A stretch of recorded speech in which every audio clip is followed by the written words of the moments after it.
आवंत खंड की कुछ सार बातों का उल्लेख किया जाता है। उसमें पहले अवंती क्षेत्र की महिमा बतलाते हुए श्री सनत कुमार जी ने श्री व्यास जी के प्रति कहा है, यहाँ सब पातक क्षीण हो जाता है, इसलिए इसे क्षेत्र कहा जाता है। यह मातृकाओं का निवास स्थान होने के कारण पीठ कहलाता है। इस भूमि में मरे हुए जीव फिर जन्म नहीं लेते, इसीलिए इसे ऊसर नाम दिया गया है। अतः यह परमात्मा शंकर का गुह्य, प्रिय एवं नित्य क्षेत्र है और इसीलिए संपूर्ण प्राणियों को बहुत प्रिय है। भगवान शिव के इस अतिशय प्रिय क्षेत्र को महाकाल वन और विमुक्त क्षेत्र भी कहते हैं।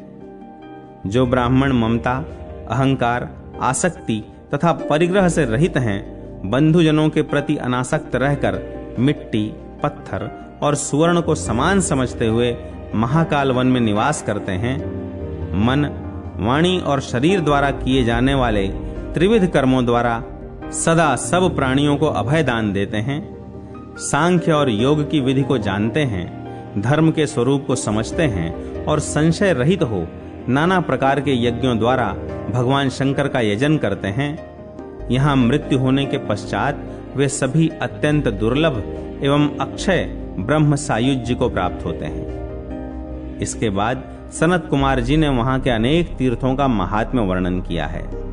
इसी प्रकरण में ब्रह्मा जी ने देवताओं को विष्णु सहस्त्र नाम स्तोत्र का उपदेश दिया है, जो कि संक्षिप्त स्कंद पुराण के 734 से 741 तक के पृष्ठों में अर्थ सहित प्रकाशित किया गया है। श्री विष्णु भक्तों के लिए यह बहुत ही उपादेय है। इसी खंड के पृष्ठ 785 से 792 तक यमलोक के मार्ग के कष्टों का तथा 28 नरक तथा उनमें भी 5-5 प्रधान विभागों का एवं नरक यातना तथा नरक से उद्धार होने के उपायों का विस्तृत रूप से वर्णन किया गया है। यह प्रसंग भी देखने योग्य है। अतिथि सत्कार का महात्म्य। ऋषि बोले, महाभाग सूत जी, आप हमें अतिथि सत्कार का उत्तम महात्म्य विस्तार पूर्वक बताइए। सूत जी ने कहा, मुनीश्वरों, गृहस्थों के लिए अतिथि सत्कार से बढ़कर दूसरा कोई महान धर्म नहीं है। अतिथि से महान कोई देवता नहीं है। अतिथि के उल्लंघन से बड़ा भारी पाप होता है। जिसके घर से अतिथि निराश होकर लौट जाता है, उसे वह अपना पाप देकर और उसका पुण्य लेकर चला जाता है। जो अतिथि का आदर नहीं करता, उसके 100 वर्षों के सत्य, तप, स्वाध्याय, दान और यज्ञ आदि सभी सत्कर्म नष्ट हो जाते हैं। अतिथि को संतुष्ट करने से गृहस्थ के ऊपर सब देवता संतुष्ट रहते हैं और अतिथि के विमुख होने पर संपूर्ण देवता भी विमुख हो जाते हैं। अतः गृहस्थ को चाहिए कि वह सदा अतिथि को संतुष्ट करे। यदि वह अपने लिए पुण्य चाहता है तो आत्मदान करके भी अतिथि को संतुष्ट रखे। द्विजवरों, 3 प्रकार के अतिथि बताए गए हैं। जो श्राद्ध काल में स्वतः आ जाता है वह श्राद्धीय अतिथि कहा जाता है।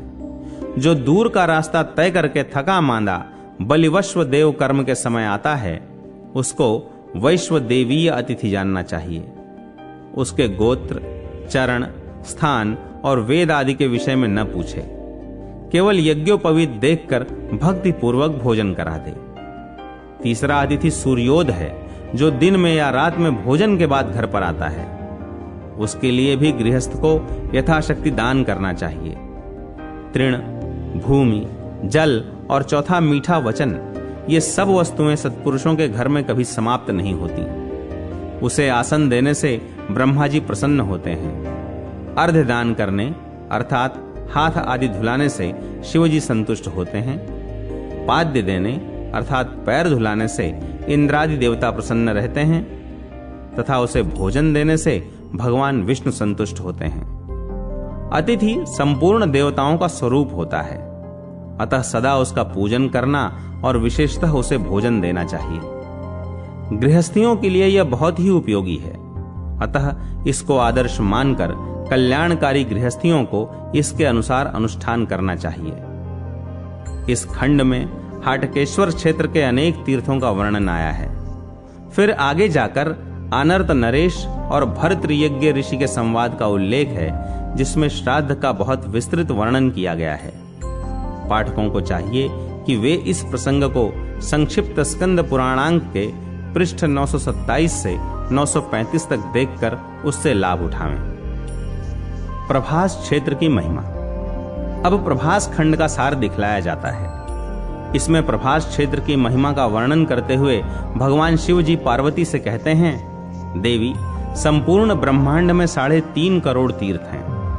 उन सब में श्रेष्ठ तीर्थ प्रभास है। जो क्रोध, लोभ और इंद्रियों को जीत चुके हैं, ऐसे दंभ और मात्सर्य से रहित ब्राह्मण, क्षत्रिय, वैश्य और शूद्र कोई भी क्यों न हो, यदि सद्भाव से भावित हो उत्तम व्रत का पालन करते हुए तीर्थ का सेवन करना चाहते हैं, तो उनके हित के लिए मैं त्रिभुवन विख्यात सर्वोत्तम प्रभास क्षेत्र का ही नाम लेता हूं।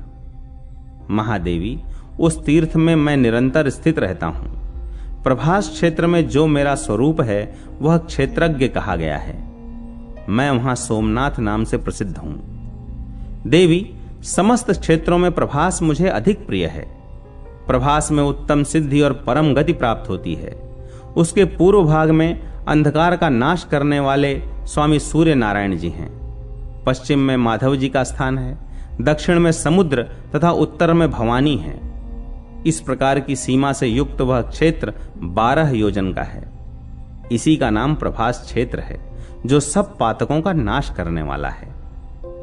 देवी, जो निर्भय, निर्मल, नित्य, निरपेक्ष, निराश्रय, निरंजन, निष्प्रपंच, निःसंग तथा निरुपद्रव तत्व है, जो मोक्षदायक, अज्ञेय, अनुपम, अनामय, नित्य, कारण रूप, दिव्य, निर्लोप, विश्वतोमुख, शिव, सर्वात्मक, सूक्ष्म, अनादि, दैवत रूप, आत्मस्वरूप से जानने योग्य, चित्त के चिंतन से परे, गमनागमन से मुक्त, बाहर भीतर व्याप्त, केवल, निष्कल, निर्मल एवं ज्ञान का प्रकाशक है, वही प्रभास तीर्थ में प्रणवमय सोमेश्वर लिंग के रूप में स्थित है, यह जानो। इस प्रकार सोमनाथ के दिव्य स्वरूप का दिग्दर्शन कराकर सोमनाथ की महिमा, सोमनाथ मंदिर का निर्माण, सोमनाथ की यात्रा विधि और दर्शन पूजन की महिमा एवं वहां के तीर्थों का विस्तृत वर्णन किया गया है।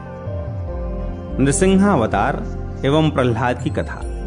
यहाँ कहे हुए प्रहलाद के पवित्र चरित्र से हमें शिक्षा लेनी चाहिए। भक्त प्रहलाद की धीरता, वीरता, गंभीरता, निर्भयता, साहस, आस्तिकता, श्रद्धा, भक्ति और दृढ़ भगवत बुद्धि आदि महान गुण सभी के लिए अनुकरणीय हैं। नारद जी ने वामन जी से कहा, प्रभो, अब आपके अत्यंत भयंकर नृसिंहावतार की कथा कहता हूं। पूर्व काल में दिति के पुत्र हिरण्यकश्यप के यहाँ भक्त प्रहलाद का जन्म हुआ था। वे सदा भगवान की भक्ति करते थे। प्रहलाद को जब दूसरी बातें पढ़ाई जाती थीं, तब भी वे हरिनाम का ही कीर्तन करते थे।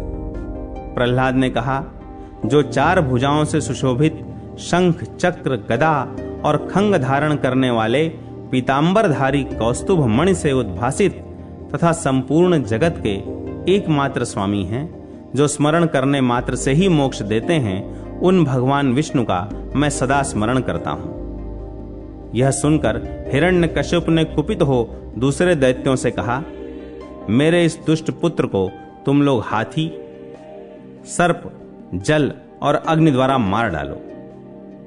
प्रहलाद बोले, दैत्यराज, हाथी में भी विष्णु हैं, सर्प में भी विष्णु हैं, जल तथा स्थल में भी विष्णु हैं, तुम में और मुझ में भी वे ही स्थित हैं। विष्णु के बिना वह दैत्यों का समुदाय भी नहीं है। यह सब सुनकर हिरण्यकश्यप सदा प्रहलाद जी को मारने की चेष्टा करता था, तो भी उनकी मृत्यु नहीं होती थी। यह देख हिरण्यकश्यप की छाती क्रोधाग्नि से जलती रहती थी। एक दिन गुरुजी ने छड़ी से मारकर प्रहलाद को पुनः पढ़ाना प्रारंभ किया। प्रहलाद गुरुजी से बोले, जिन सर्वव्यापी हरि ने चराचर प्राणियों सहित तीनों लोकों को उत्पन्न किया, बढ़ाया और सबका फिर शमन किया है, उन्हीं की मैं स्तुति करता हूं। वे ही श्री विष्णु मुझ पर प्रसन्न हों। ब्रह्मा जी भी विष्णु हैं, शिव जी भी विष्णु ही हैं, इंद्र, वायु, यम और अग्नि भी विष्णु हैं। प्रकृति और 24 तत्व और उनके साक्षी 25वें पुरुष भी विष्णु ही हैं। वे ही पिताजी के, गुरु जी के तथा मेरे शरीर में भी स्थित हैं। यह जानने पर भी कोई मरण धर्मा प्राणी श्री हरि के सिवा दूसरे नीच मनुष्यों की स्तुति कैसे कर सकता है? यह सुनकर गुरुजी बोले, शिष्य यह तो बता, मनुष्यों में नीच कौन है?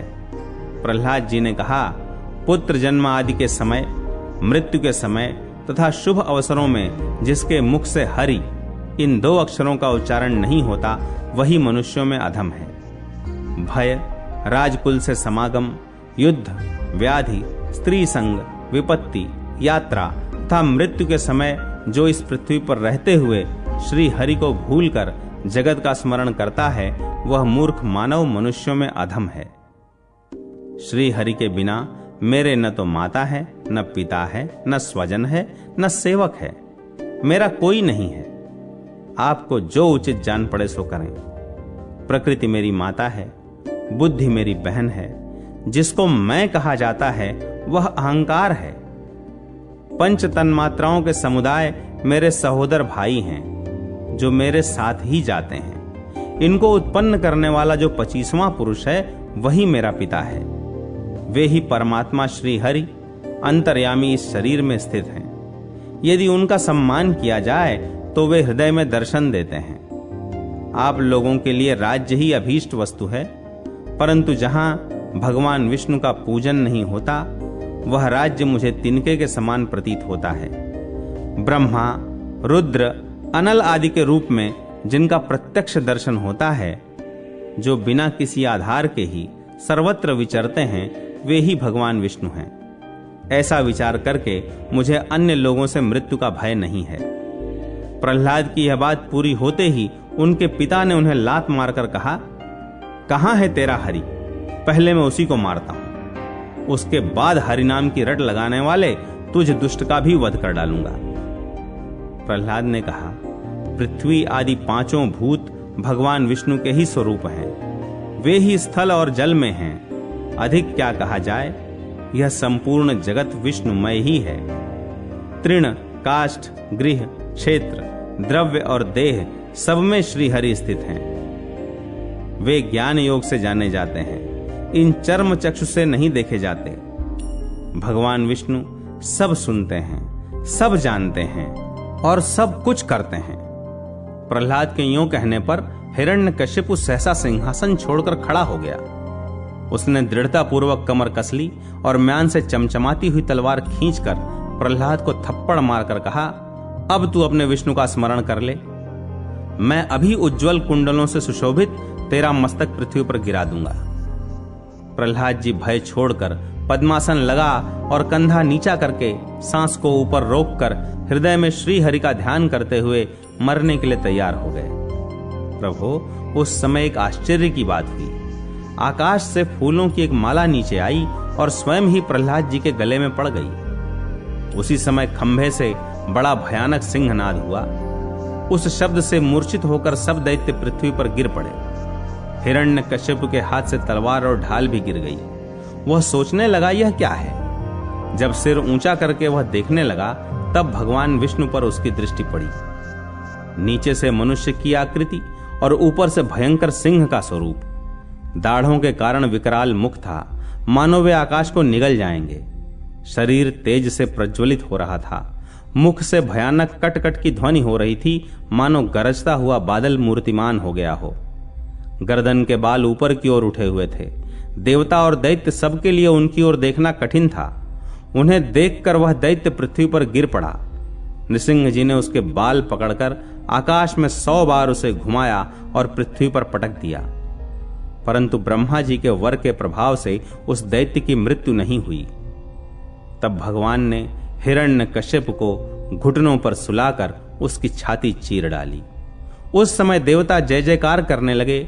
चराचर प्राणियों सहित तीनों लोकों में शांति छा गई।